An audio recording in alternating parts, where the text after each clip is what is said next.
how to do a dirty, disgusting, nasty ass job using a product called Freol and a Krone baler. Okay, I've already done the top side, so I figured I would go ahead and hit the bottom side. And I'm going to give you a little bit of a history here with these balers. I love my Krone balers. I really, truly do love my Krone balers. I've had these longer than I have had any other baler in my life, and that's not a joke, and it's not a lie. There's a reason for that. Though they may be more expensive to purchase, they are more reliable. They can actually bale broken. If you don't know what I'm talking about, they can bale broken. Well, I'm only a farmer. How can you bale with a broken baler? Buy a Krone and you'll find out. So, all right, there is one thing that I absolutely 100% hate about Krone balers, and I'm gonna kind of angle this down here. I'm hoping that I can get the angle right. I'm hoping that I can. I'm trying to set this shot up so that you can actually see it and be like, oh yeah, I see what you're doing and I understand. Because that's all what this whole channel started out to be, and I'm hoping that I can get back to doing the things that everybody tuned in to watch originally for. I've kind of gotten away from that due to a few things. The one reason is it's time consuming. I'm not gonna lie, I don't have a lot of time. Working harder now than I ever have, but it's, you know, working harder for less than I ever have before in my life. It's kind of scary and stupid, but it's happening. That's not my fault. It's just agricultural in general. So now let's give a little bit of a history lesson, and I'm going to show these up close so that you can see and understand what I'm talking about. These right here are the Twine tensioners. I should be able to pull that string up with my pinky, and I kind of can, but I've really got to pull hard. You really want it to be very, very light. All right, so you see how I actually have to pull pretty hard. So that's not what we are looking for when it comes to these Twine tensioners. So what happens with these Twine tensioners is these were made in the dark ages, like from 1986. That's sarcasm if you didn't get it. I don't even think Krone made a baler in 1986. They may have wanted to, but they didn't. Anyway, what I mean by that is this is a solid shaft that goes through the Twine tensioner. They call them rollers, but they're gears. And what happens is you put pressure through those springs that are there. You tighten those up, loosen them up, and that is supposed to adjust your twine tension. There is no seal on these Twine tensioning gears, rollers. There just isn't. They don't exist on there. These are like the originals on a New Holland BB960, BB960A. The later BB960As, they drilled a hole and a port and they put grease zerks on them, and you could grease these shafts. What happens, because they're dry and they're in dusty conditions, is dirt gets between the roller and the shaft and it starts to bind. Yes, bind, like binding up really, really, really bad, and I hate that. So what I'm gonna do is I'm gonna try and get the best angle here. Let me take a look. I have my what do you call it on. I think you can see what I'm gonna do, right? So I'm crawling underneath here. Ugh. I'm gonna crawl underneath here. Now, you see that I have actually pulled the twine here up through, right? So what you wanna do in order to get these cleared out, you wanna have a good, easy range of motion so you can move that back and forth, right? And what did I do? I left my can up there, stupid ass. God almighty. Crawl my fat 52-year-old ass out from underneath there. I'm not fat. I feel fat sometimes, but I know that I'm not. My wife says, well, for 50, how retarded am I? Can you see the can? The can's right here, right where I needed it. Duh. Anyway, I get to crawl my fat, blind, stupid ass out back under there. This is the old baler, the original one that I bought back in 2016. So you're gonna look over my shoulder. I'm gonna take this product called Freol and I'm gonna shoot it up in there like this, right? Up in those rollers. And I'm gonna work them back and forth. Oh yeah, so much easier now. So what happens with that dirt, oh my God, that's so much easier, it's not even funny. That dirt gets up in there, like I said, and it starts to bind. And when it binds, it actually makes it harder. Oh my God, that's actually almost too easy. Watch this. I can pull it down with that. Okay, well, if I pull it up like that, it should settle some. We're not quite where we need it to be just yet. So what you want to do is you want to get that thing so that that's probably going to work better. I hope you can see what I'm doing.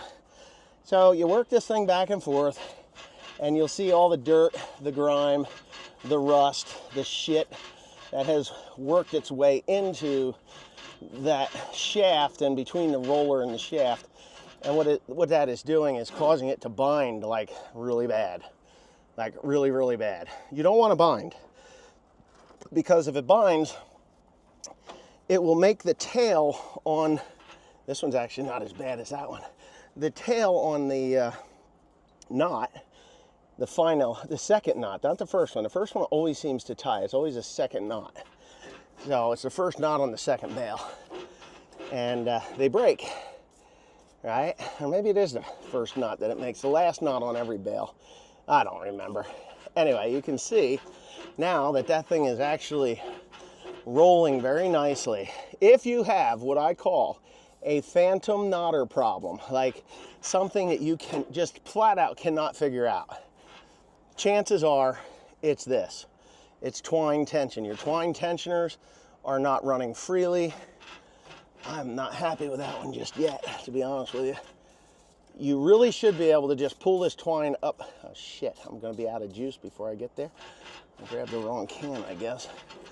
You want it to run freely, like with your pinky. If you can't pull that with your pinky, then you've got it too tight. Yeah, I think we're good. Okay, so, oh, this one's really tight. That one's good. Did you see that? It kind of settled down all by its lonesome. That's how you want it to be. You want it to just keep, oh my goodness, this one's really tight. You want it to just keep enough tension on that string so that when the needle comes back down, it does not cause it to make the tail short. You don't want a short tail, because then the knot, as it's cinching up tight onto on the bale, that stupid knot will actually slip out. And the hotter the day, the worse it gets. So if you've got one of these knotters that's giving you an ass ache, works great early in the morning when the temperature's in the low 70s, and then in the heat of the day when it gets up near 90 or 88, 89, 90 degrees, it gets really freaking hot, and you're like, all of a sudden you've got problems with your knotters. You have knots slipping because the hay is drying out and it's just packing in super duper tight, like really tight. You're like, holy shit, the pressure on these things is 1,500 pounds, not the 70 degree, 12% moisture hay that 12% moisture hay that compresses to 800 pounds on the boards. You get into that really dry, springy material, it'll actually just blow these knots. And once it starts blowing these knots, you'll know, yeah, that's doing good. That's doing really good. So I'm gonna have to go get another can of juice, but that is pulling through there really nice. And it'll start on the ends. The ends are the dirtiest. I don't know why, but the ends will tell you before any other one of these rollers, it'll tell you that it's not good. And what I'm going to do is I'm going to put twine in this thing. I'll just pull this slack string that I've done, pull it back up into the box, and that'll save you some time and money. Oh my God, this one here definitely does not want to move. This one's definitely bound up a lot tighter than with the others. So again, with these springs, the adjustment on these springs, a lot of guys will just start loosening these up and loosening them up. What'll happen then, you'll loosen these springs to a point at these rollers, because they're bound, they won't turn anymore. And the twine will actually just pull through. It'll just pull through those teeth. And then it'll just seize right up. and then you're just not gonna have any luck at all. So you can see that this one here is pretty ugly. Teresa's having all kinds of trouble with this one on the end. So I'm just gonna kind of work this thing a few times, and yeah, so I hope you can see what I'm doing and understand what I'm saying, because if you have an older New Holland, BB960 and BB960A, the BB9080, when they came out with that one, they had did away with the greasables. What is it, the BB90? BB9080? Yeah, the BB9080, that was the baler that tried to eat me, right? That one. You can see now that this spring is pulling that down into a decent place. They did away with this type of a roller altogether. The rollers on the New Holland were a little bit bigger, but they had sealed roller bearings in there, so you never, ever, ever, ever had to deal with this problem. So I'm hoping you can see, when I let go of this one, it's gonna come down, right? It's gonna come down like that, whereas these are stuck up like that. I mean, if I pull the slack out of that, they should just fall like this one does. And that one actually has. So this one here isn't too bad. I'm hoping to get away with this. With that one on the end, I know the one on the end is bad. It was bad because Teresa was complaining a lot that it was actually slipping the knot through. So this one here is good. I don't think I've ever had problems with this one. This one's pretty good. It doesn't take much to get these back to where they belong. Look at that. Now they're all kind of in the same position. Now this one here on the end, we have loosened up the spring. I know I did. Yeah, a lot. I did actually quite a lot. So I got to get them back to the original position, which is not going to happen because it's ugly. It's probably got dirt in it. I'd have to go blow that out. So I'm going to lube these up. Free All has like a creeping oil in it, and that creeping oil, oh yeah, see that? So I'm pulling it and it's not coming down nice and smooth, and there's not nearly as much tension on that roller as it had as the other one. See how that one's standing up like the other ones are all falling down? This is the problem.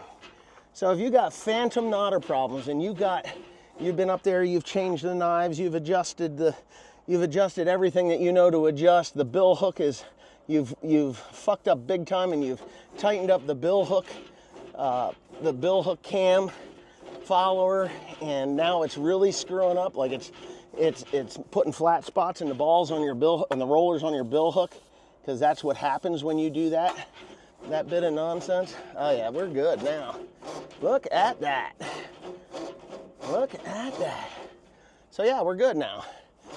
You can see the dirt on the twine on this one is quite a bit. So this one here was fucking up a lot. Excuse the language, but that's just the way it works with me. Now that I'm done talking, I've emptied the can.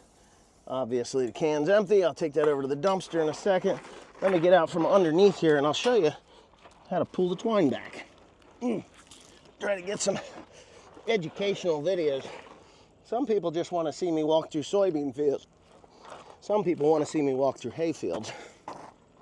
Some people want to see me die. Some people want to see me do things that they would never be able to do. So there you go. You just pull these down, right? Like that. Right, just like that. You pull them. And you just pull them back. So these are the uppers. Yep, those are the uppers, and they're fine. I did those the other day. Let me go over to the other side. Holy smokes. The uppers on this should be just fine.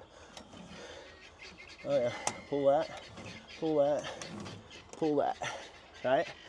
You don't want to let it too much. If you get too much twine in there, what'll happen is it'll bunch up, catch on something, loop, and then break the twine, and then you got to climb under there anyway.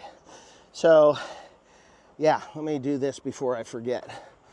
That's how you cure phantom knotter problems. Short tails on the twine, on the knot on the twine, Not the cut tail, but I'll show you on this bale here real quick. I'll try to show you without breaking my damn neck. So, yeah. All right, I can. It's right here. So, let me flip this around. You see how short that tail is there? It's only to about an inch to the first knuckle. Well, if you come over here, this one here is probably 1/4 of an inch longer. And yeah, so these are actually all pretty even. There's two things that will cause that. This is a good size right there, right? That one there is a nice length. This one here is a bit short. This is the one that's going to snap on you right here. See it? It's not, they should look like this, not like that. So when this bale comes out, let me get this thing turned. When this bale comes out, it's going to be super tight, and that knot's just going to slip, okay? So twine tension is very important when it comes to that. You can get a couple of different symptoms.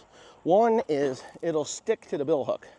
It won't wipe off the bill hook if the twine tension is too tight. There's other things that will cause that as well, like a bad ejector. If you don't know what an ejector is, go back on my videos. I should probably take all these knotter videos and make a tutorial or a playlist, and you can go through the knotter videos. I got probably 100 or more different knotter videos. So the ejector is what ejects the twine out of the twine disc. I will turn this around and I will show it to you. I should have cleaned this off a little better. I didn't clean it off at all. This is the ejector. Let me get my camera here. That's the ejector right there. So these knotters are correct.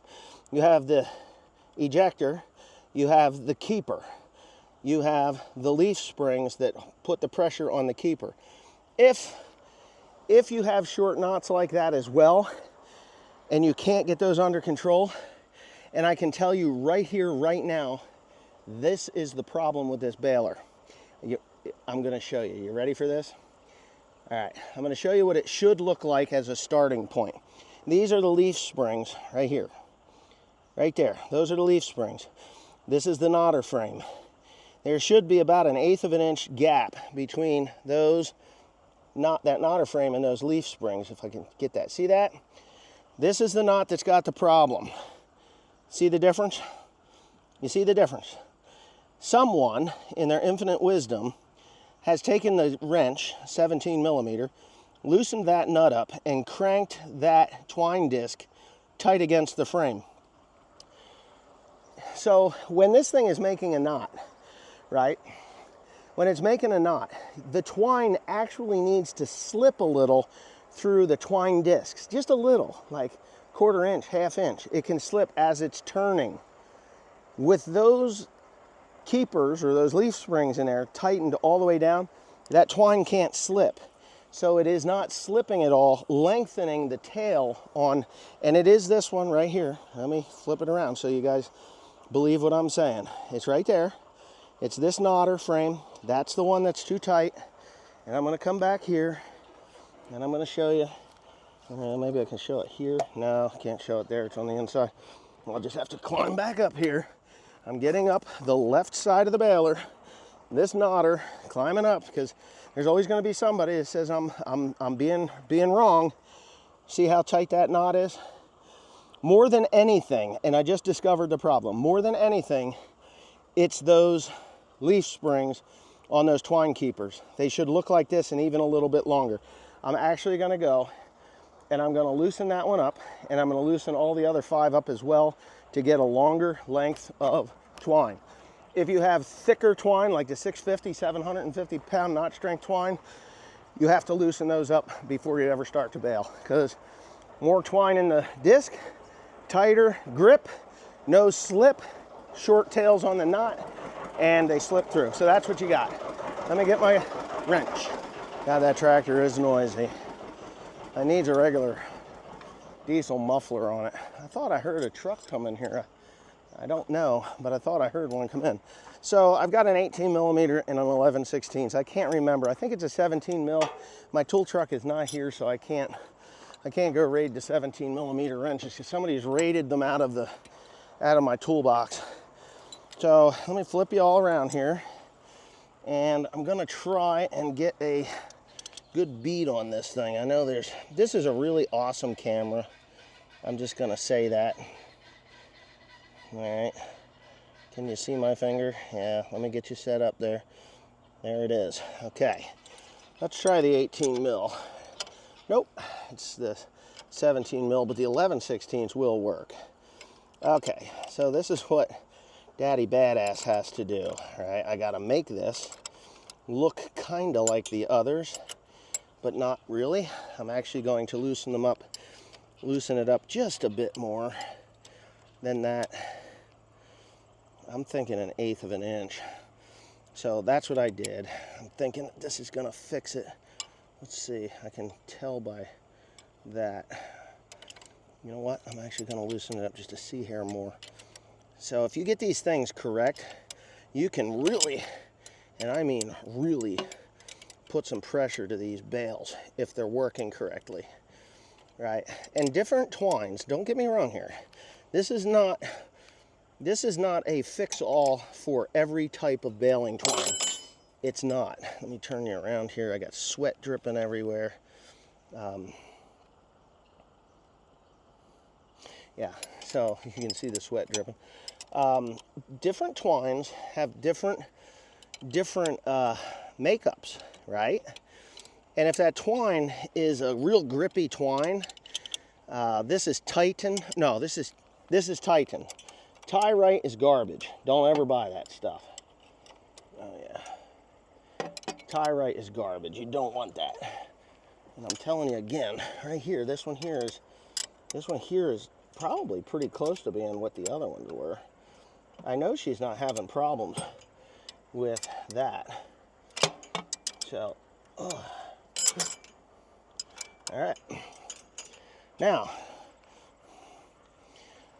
this could do, hold on, let me get this thing right. This could do one of two things, or two or three things, really.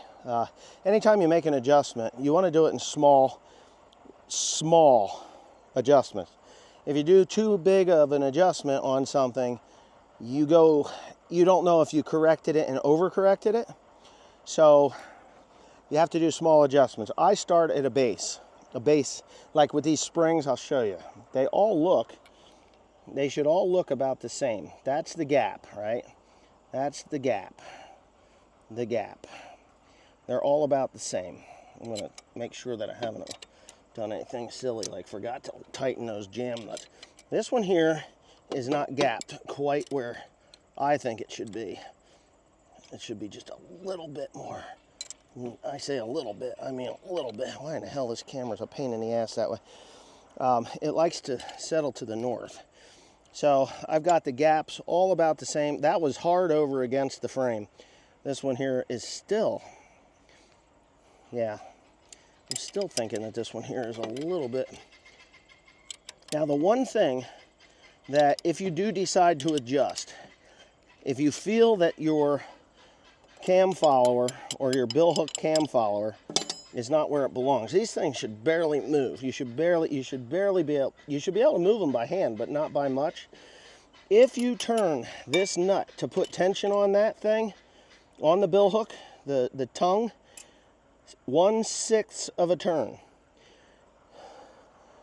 That way, if you do 1/6 of a turn and it doesn't improve it, or if it makes it worse, you can do 1/8 of a turn, or 2/6, or a 1/4 of a turn back, right? 1/6 of a turn, then 1/4 of a turn back.